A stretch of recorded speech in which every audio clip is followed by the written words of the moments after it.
Hello दोस्तों, स्वागत है आप सभी का आपके अपने चैनल द नेक्स्ट लेवल में। दोस्तों, आज के वीडियो में हम आपके लिए एसएससी जीडी 15 फरवरी 2019 के थर्ड शिफ्ट के एग्ज़ाम एनालिसिस लेकर आए हैं। क्या क्या क्वेश्चन पूछे गए थे, और जैसा कि आपको पता है कि मैं आपको क्वेश्चन के साथ एक्स्ट्रा इन्फॉर्मेशन भी देता हूं, एक्स्ट्रा नॉलेज भी देता हूं, ताकि अगर आपसे उस टॉपिक के बारे में कोई अलग क्वेश्चन पूछ लिया जाए, थोड़ा भिन्न क्वेश्चन पूछ लिया जाए, तो आप उसकी भी जानकारी, उसके भी बारे में बता सकें। दोस्तों, एग्ज़ाम एनालिसिस का मतलब ये नहीं होता है कि क्वेश्चन क्या आया है वो सिर्फ जान लें, क्योंकि एग्ज़ाम में क्वेश्चंस रिपीट होने की संभावनाएं काफ़ी कम होती हैं। ये अलग बात है कि क्वेश्चन आपके एग्ज़ाम में रिपीट हो रही हैं, लेकिन उसके मतलब यही होता है कि आपको उस टॉपिक से उन चीज़ों के बारे में जानकारी होनी चाहिए, और हम ऐसा ही करवाते हैं कि आपको जो टॉपिक से क्वेश्चन पूछा जाता है उस टॉपिक को पूरी तरह से कंप्लीट करवा देना, कि दोबारा अगर उस टॉपिक से प्रश्न पूछे जाए तो आप उसमें गड़बड़ी ना करें, मिस ना हो आपसे वो टॉपिक। ये समझने वाली बात होती है। तो एग्ज़ाम एनालिसिस का मतलब ये होता है, सिर्फ एग्ज़ाम के क्वेश्चन जान लेने भर से आपको कोई फ़ायदा नहीं होगा, क्योंकि एग्ज़ाम का क्वेश्चन जान लेना वैसे ही है जैसे कि आपके किताब में पढ़े हुए 1 लाख 2 लाख जितने भी प्रश्न हैं, वो उन 1 लाख 2 लाख प्रश्नों को भी आप जानते हैं, लेकिन क्या सही समय पे आप उसको इम्प्लीमेंट कर पाते हैं, ये ज़्यादा ज़रूरी होता है। तो चलिए, आई होप आपको समझ में आया होगा कि एग्ज़ाम के क्वेश्चंस को अच्छे से समझना क्यों ज़रूरी है। चलिए शुरू करते हैं आज का वीडियो। यहाँ पे हमारा व्हाट्सएप नंबर है, आप चाहें तो इस व्हाट्सएप नंबर पे हमसे कांटेक्ट भी कर सकते हैं। क्वेश्चंस आप हमें भेज सकते हैं अगर आपका एग्ज़ाम है तो चलिए शुरू करते हैं। तो यहाँ पे पहला क्वेश्चन है कि sorry friends, Asian Paralympics game का शुभंकर क्या था? तो ये गेम कब हुआ था? 2018 में ही हुआ था, 2018 में ही हुआ था। और कहाँ पे हुआ था? तो ये इंडोनेशिया में हुआ था। इंडोनेशिया में एशियन गेम्स हुए थे, इंडोनेशिया में। वहीं पे क्या हुए थे? वहीं पे हुए थे पैरालंपिक्स गेम, जो कि दिव्यांग लोगों के लिए होता है, स्पेशली एबल्ड लोगों के लिए होता है। इसका था शुभंकर था मोमो था। मोमो जो खाने वाला मोमो है वो नहीं, एक पक्षी था जिसका नाम दिया गया था मोमो। वहीं हम बात करें यहाँ पे कि इसमें जो भारत ने पार्टिसिपेट किया था, तो भारत किस स्थान पे फिनिश करा था? तो भारत ने 9वां स्थान पे फिनिश करा था 72 मेडल के साथ। कुल 72 मेडल भारत ने जीते थे, जिसमें से 15 गोल्ड थे और 24 सिल्वर थे और 33 ब्रॉन्ज थे। तो ये आपको इतना याद ना भी रखें, लेकिन याद रखें कि 9वें स्थान पे भारत ने फिनिश किया था।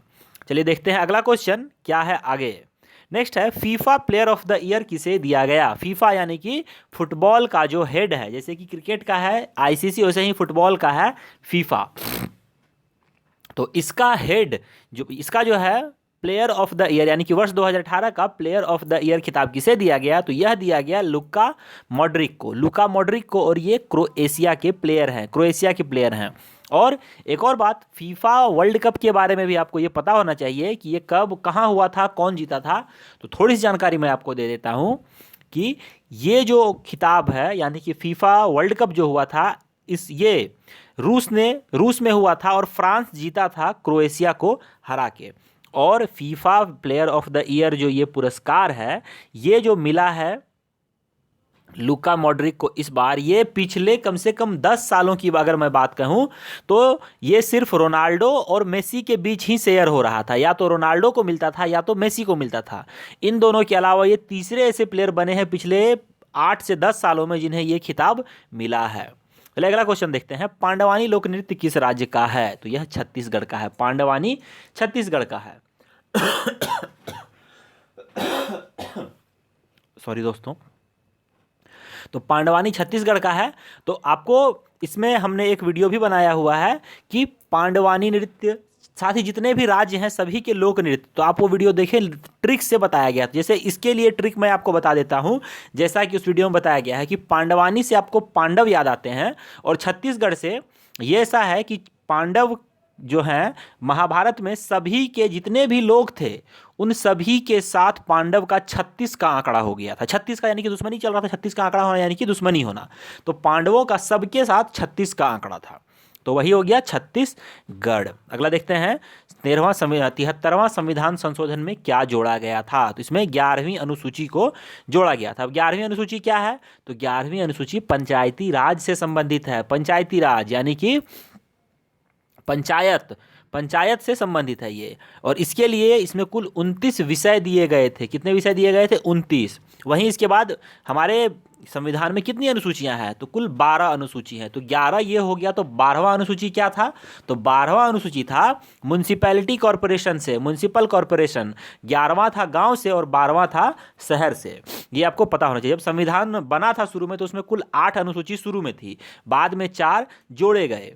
11 हो गया गांव से, 12 हो गया शहर से, यानी कि 12 म्युनिसिपैलिटी कॉरपोरेशन। 10 में था दल बदल कानून, और 9 में क्या था ये मुझे तो अभी याद नहीं आ रहा है। 8 में भाषा को लेके बातें कही गई थी। तो ये सब है। अगर आपको पता है कि 9th नंबर अनुसूची में क्या था तो आप कमेंट करके जरूर बताएं।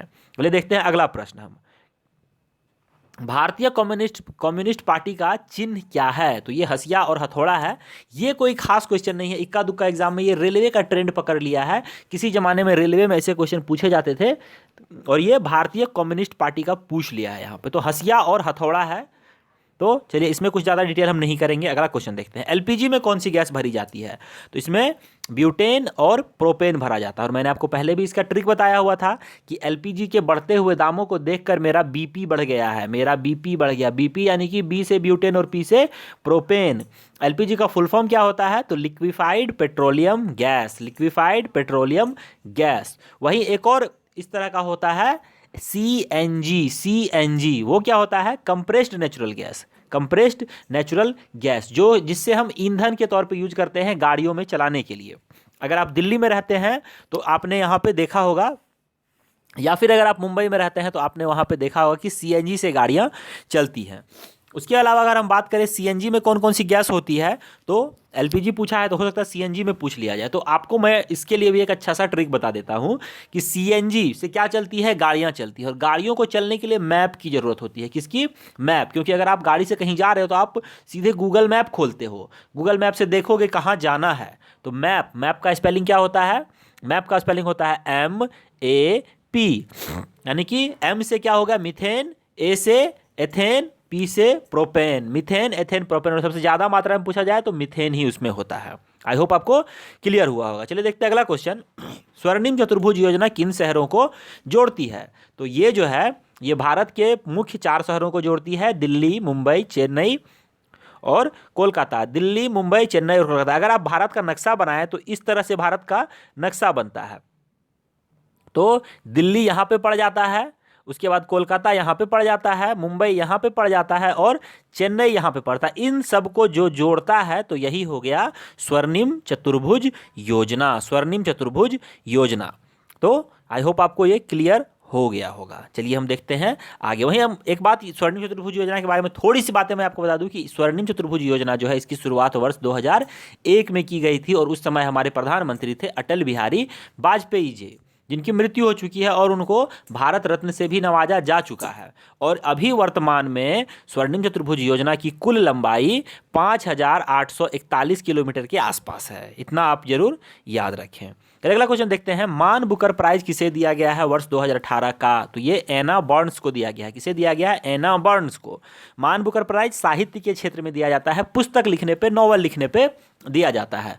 तो एना बर्न्स ने कौन सी पुस्तक लिख दी थी, तो इन्होंने लिखी थी मिल्कमैन, मिल्कमैन। ये आप याद रखें। मान बुकर से मिलता जुलता एक और पुरस्कार है मान बुकर इंटरनेशनल प्राइज, मान बुकर इंटरनेशनल प्राइज। तो 2018 में वो भी दिया गया और वो मिला है ओल्गा टोकार्जुक को, ओल्गा टोकार्जुक को फ्लाइट्स के लिए। किसके लिए, फ्लाइट्स के लिए। वहीं अगर हम बात करें मान बुकर के बारे में थोड़ी सी बात, क्योंकि 2018 में एक और मान बुकर प्राइज दिया गया है, तो वो किस लिए दिया गया है वो बताना ज़्यादा जरूरी है आपको, ताकि आप कंफ्यूज ना हो जाए। तो इसकी जो शुरुआत है, मान बुकर प्राइज की शुरुआत 1969 में की गई थी और वर्ष 2018 में इसने अपने 50 साल पूरे कर लिए। इस खुशी में गोल्डन मान बुकर प्राइज दिया गया, यानी कि 50 साल पूरा होने की खुशी में पिछले 50 सालों में जिन्होंने भी मान बुकर प्राइज जीता है तो उन सभी में सबसे बेस्ट पुस्तक कौन थी, उस पुस्तक को सम्मानित किया गया और उसे गोल्डन मान बुकर प्राइज के नाम से जाना गया। तो ये खिताब किसे मिला था, ये बहुत इंपॉर्टेंट है क्योंकि ये अगले बहुत सालों तक आपको एग्जाम में पूछा जा सकता है। तो ये मिला था माइकल ओंडाटजे को, माइकल ओंडाटजे को। इन्होंने पुस्तक लिखी थी द इंग्लिश पेसेंट और ये 1992 में लिखी थी, इन्होंने 1992 में लिखी थी।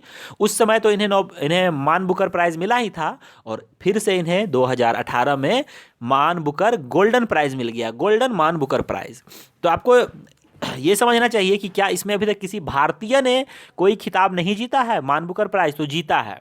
अरुंधति रॉय ने जीता है, उनकी एक पुस्तक थी the God of small things, उन्होंने ही ये खिताब जीता हुआ 1997 में उन्होंने पुस्तक लिखी थी और उसके लिए उन्हें मिल गया था ये प्राइज। वो पहली भारतीय थी, पहली भारतीय महिला, दोनों ही यही बनी थी। तो क्या ये पहली भारतीय थी? तो ये वैसे तो अगर भारतीय की बात करें तो ये पहली भारतीय ही थी, लेकिन अगर हम भारतीय मूल के लोगों की बात करें तो उस मामले में ये दूसरे नंबर पे आ जाती हैं क्योंकि वीएस नायपॉल जो कि भारतीय मूल के थे, एनआरआई थे, इनको पहले ही ये खिताब मिल चुका था। तीसरा या चौथा ही खिताब था मान बुकर का जो वीएस नायपॉल को मिल गया था। वो त्रिनाद एंड टोबैगो के रहने वाले थे। तो इतनी जानकारी आपको काफ़ी होगी। चलिए देखते हैं हम आगे अगला क्वेश्चन। एड्स किस बीमारी से फैलती है? एड्स वायरस से फैलती है। किससे फैलती है? वायरस से, एचआईवी वायरस से फैलती है। और इसके लिए टेस्ट कौन सी होती है? एलिसा टेस्ट होती है, एलिसा। तो इसके बारे में मैंने आपको पिछले वीडियो में बहुत डिटेल में जानकारी बताई थी, तो फिर से बताने की कोई खास आवश्यकता है नहीं। नेक्स्ट देखते हैं हम, स्वराज पार्टी की स्थापना किसने की थी? तो ये मोतीलाल नेहरू और चित्तरंजन दास ने की थी। कब करी थी? तो 9 जनवरी 1923 को, 9 जनवरी 1923 को। चलिए आगे देखते हैं, संविधान को कब अपनाया गया था? 26 जनवरी 1950। सॉरी, संविधान को कब अपनाया गया था? 26 जनवरी 1950 को। और इसी कारण से हम 26 जनवरी को गणतंत्र दिवस के रूप में मनाते हैं। और आज सुबह आपसे क्वेश्चन पूछा गया था कि पहला जो 26 जनवरी मनाया गया था, गणतंत्र दिवस मनाया गया था, नहीं, ये आपको 2018 का गणतंत्र दिवस के बारे में पूछा गया था कि हमारा चीफ गेस्ट कौन था 2019 में। सॉरी, 2019 में चीफ गेस्ट कौन थे हमारे? तो सिरिल रामाफोसा थे। तो मैंने आपको उसमें बताया था कि पहला जो हमारा हुआ था उसमें सुकर्नो हमारे चीफ गेस्ट बने थे। सुकर्नो इंडोनेशिया के सीएम, सॉरी, इंडोनेशिया के वो प्रेसिडेंट थे। आगे देखते हैं अगला क्वेश्चन कि वर्ष 2018 का मिल्कमैन प्राइज किसे दिया गया? मिल्कमैन प्राइज ये भारत में दिया गया। ये इसका तो मुझे आंसर नहीं पता है कि वर्ष 2018 का मिल्कमैन प्राइज भारत के लिए किसे दिया गया, लेकिन अगर आपको पता है, मुझे इतना पता है कि वेस्ट बंगाल की महिलाओं का एक ग्रुप है जिसे ये पुरस्कार दिया गया था, जिसे ये प्राइज पुरस्कार दिया गया था। नाम मुझे उसका एक्चुअल में अभी याद नहीं आ रहा है। बहुत अच्छा उन्हें खिताब ये दिया गया था, महिलाओं का एक ग्रुप है, तो ये खिताब उन्हें मिला था, लेकिन मुझे नाम इसका नहीं पता। अगर आपको नाम पता है तो आप कमेंट करके जरूर बताएं। आगे क्वेश्चन देखते हैं, कमर का पर्यायवाची शब्द क्या होता है? कमर का, तो जीके के क्वेश्चन समाप्त हो गए, यहाँ से हिंदी के क्वेश्चन शुरू होते हैं। कमर का पर्यायवाची शब्द क्या होता है? तो कटी, श्रोणी, लंक और मध्यांग। मध्यांग, कटी, श्रोणी, मध्यांग और लंक। दोस्तों अभी तक जितने भी हिंदी के, यानी कि आज तो 15 तारीख हो गए, 14 तारीख तक हिंदी के जितने भी क्वेश्चन पूछे गए हैं आपके एसएससी जीडी के एग्जाम में, उन सबको एक जगह एकत्र करके हमने एक वीडियो बनाया हुआ है। तो आप वो वीडियो जरूर देख लें, आपको आने वाले एग्जाम्स में बहुत फायदा होगा। तो यहाँ पे हम देखते हैं क्या, तो कमर का पर्यायवाची शब्द हो गया। नेक्स्ट देखते हैं, घर की मुर्गी दाल बराबर कहावत का क्या अर्थ है? तो अपने आदमी को कम महत्व देना, अपने आदमी को कम महत्व देना। चलिए देखते हैं आगे हम अगला क्वेश्चन, स्वार्थ का विलोम शब्द क्या होता है? स्वार्थ का विलोम शब्द निस्वार्थ, स्वार्थ का निस्वार्थ। आगे है, घोड़े बेचकर सोना मुहावरे का क्या अर्थ है? तो गहरी नींद में होना। घोड़े बेचकर सोना, गहरी नींद में होना। नेक्स्ट देखते हैं, आस्तीन का सांप होना मुहावरे का क्या अर्थ है? तो मित्र के रूप में शत्रु, मित्र के रूप में शत्रु। इसके अलावा यहाँ पे बात करें तो शुद्ध और अशुद्ध वाक्य से प्रश्न पूछे जा रहे हैं। वर्तनी से भी प्रश्न पूछे गए थे, वर्तनी, जिसमें मैंने आपको बताया भी है कि वर्तनी अलग अलग प्रकार से जो पूछा जाता है। नेक्स्ट है गद्यांश देकर उससे प्रश्न पूछा गया था। गद्यांश, एक पैसेज दिया गया था और उससे आपको क्वेश्चन पूछा गया था। पैसेज देखिए क्लोज टेस्ट भी पूछा जा रहा है, यानी कि पैसेज को कहीं कहीं बीच में खाली छोड़ दिया जा रहा है और क्लोज टेस्ट भी पूछा जा रहा है। उसके अलावा हम अगर मैथ की बात करें तो मैथ में साधारण ब्याज से एक क्वेश्चन पूछा गया था, एक प्रश्न। चक्रवृद्धि ब्याज से भी आपको एक प्रश्न पूछा गया था, क्योंकि क्वेश्चन तो लड़कों को याद नहीं होता है, इसीलिए उन्होंने जो जो बताया है उस टाइप से हमने बताया है। मैथ के अभी भी जितने क्वेश्चन पूछे गए हैं, यानी कि जिस जिस पैटर्न में जैसे जैसा जैसा उन्होंने बताया है उस पर हमने एक वीडियो बनाया है, ज़्यादा लंबा नहीं है वो, आप उसे ज़रूर देखें एक बार, बिल्कुल ही थोड़ी देर पहले ही अपलोड हुआ होगा, आप उस वीडियो को देखें, आपको बिल्कुल ही मज़ा आ जाएगा, क्योंकि बनाने का तरीका हमने बहुत अच्छा बताया है उसमें। और लाभ हानि से 2 प्रश्न पूछे गए थे, दौड़ यानी कि रेस से भी क्वेश्चन पूछे गए थे। बात करें शंकु, त्रिभुज और बेलन यानी कि मेंस्युरेशन से भी क्वेश्चन पूछे गए थे, मेंस्युरेशन से भी प्रश्न आपको पूछे गए थे। समय और दूरी से भी एक क्वेश्चन पूछे गए थे और औसत से 3 से 4 प्रश्न पूछे गए थे। सिंपल कैलकुलेशन से प्रश्न पूछे गए थे, बोर्ड मास से, जो कि लड़कों का कहना था कि थोड़ा कठिन लेवल का था। तो दोस्तों यही हो गए आज के 3rd शिफ्ट के एग्जाम एनालिसिस। उम्मीद है ये आपको अच्छा लगा होगा और साथ में मैंने जो जानकारी दी है ये भी आपको अच्छा लगा होगा। अगर वीडियो अच्छा लगा तो वीडियो को लाइक जरूर करें, चैनल को अपने सभी साथियों के साथ शेयर जरूर कर दें, और अगर अभी तक आपने हमारे चैनल को सब्सक्राइब नहीं किया है तो सब्सक्राइब कर लें, क्योंकि ऐसे मस्त और फारू डिटेल एनालिसिस देखने के लिए आपको हमारा ही चैनल मिलेगा, क्योंकि इतना डिटेल आपको कोई नहीं बताता होगा, इसकी तो मैं गारंटी ले सकता हूँ। आपको सिर्फ क्वेश्चन बता दिए जाते होंगे और उसका आंसर बता दिया जाता होगा, लेकिन इतना ज़्यादा डिटेल हर कोई नहीं बताता है। तो अपने दोस्तों को भी भेजें, उनको भी रिकमेंड करें हमारे चैनल के बारे में। और दोस्तों इतना ही इस वीडियो में लेता हूं आपसे विदा, मिलूंगा आपसे अगली वीडियो में, तब तक के लिए अलविदा। जय हिंद, जय भारत, वंदे मातरम।